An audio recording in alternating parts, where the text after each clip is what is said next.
Areas that have experienced some disruptions include the Eastern Cape, where a freak thunderstorm burnt down a block of classes in Geiskamahuk. Nature also wreaked havoc at Pulani Secondary School in Mpumalanga, where a hailstorm damaged the school, leaving some classrooms roofless. About 300 pupils had to be taken to hospital in the northwest after eating poisoned food last week. In Limpopo, a 5-year-old child died last week after a stack of chairs fell over. Pupils in Bloemfontein have taken to the streets to protest against alleged sexual abuse. 2 students reportedly raped by their parents' spouses recently. For an update of how the 2014 National Senior Certificate examinations are going thus far, we're now joined in studio by the spokesperson of the Department of Basic Education, Elijha Mhlanga. Good evening, Elijah, and welcome to the program. Good evening, thank you. Now, first things first, how are the examinations going so far? No, they're going well overall. It's just those reports of those incidents, but at the end of the day, examinations have been written. What challenges has the department encountered so far, despite the nature that is hit, for instance, in Mpumalanga and the Eastern Cape? And also parts of KwaZulu-Natal. Yesterday there was flooding in the Nkandla area, but that did not delay the examinations. Yesterday in the Western Cape there was a vehicle accident which delayed some learners to the examination center, but they were able to write. So overall things are going well and we are happy. I mean, this is the time when the weather can change and it can rain anytime. But it's something that we're always prepared for. That's why we have these partnerships with the South African National Defence Force as well as SABC, who should assist us with their vehicles for us to be able to proceed with examinations. Now, Elijah, let's touch on the issue of the Northern Cape, with more than 400 students not being able to write their exams during this year and having to wait until March to write the exams during the supplementary time frames. You know, what is the situation there? And did government do enough, or did the department do enough to try and curb that situation and get matriculants back in school to write their exams? Yeah, the first thing is that the Department of Education was a victim of that situation. Remember, the community there, they were protesting, demanding a road, that it should be tarred. We went there to negotiate with the organizers of the protest, where the road forum, and over a long period of time we were unsuccessful. Other departments, also transport, infrastructure, the Premier's office as well in the Northern Cape, as well as nationally. Some ministers visited the area to try to find a resolution to the problem, but it took too long, until such time that we felt it would not be fair on the learners for them to write the examinations this year, because they lost about 3.5 months and there was no way that time would have been recovered. So we felt that it would be necessary for a special arrangement to be made.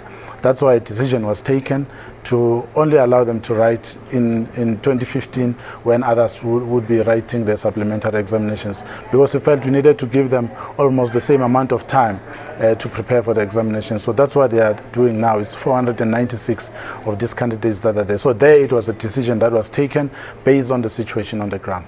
Now, with regards to that decision, what contingency measures are put in place? Do they have teachers? Do they have extra lessons? Do they have, what is in place to prepare them for the exams next year? Well, they are busy learning right now as we speak. While the others are writing, they are learning. They are going through those areas of the curriculum which they missed when the rest of the country was progressing with their lessons. So they are busy now learning, revising, and there are teachers teaching, and there are extra classes as well in place.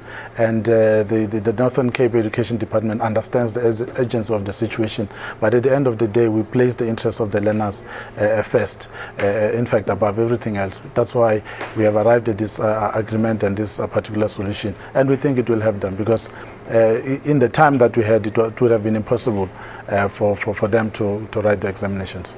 Now, Elijah, let's just touch on the community, for instance, in the Northern Cape. You know, I'm sure now they're feeling the pinch with regards to some of their children not being able to write their exams. What is the feeling and what are they saying? Have you managed to find out anything with regards to the community and their reaction? Yeah, unfortunately, we explained the implications of what they were doing, and we did alert them to the devastating consequences of their actions.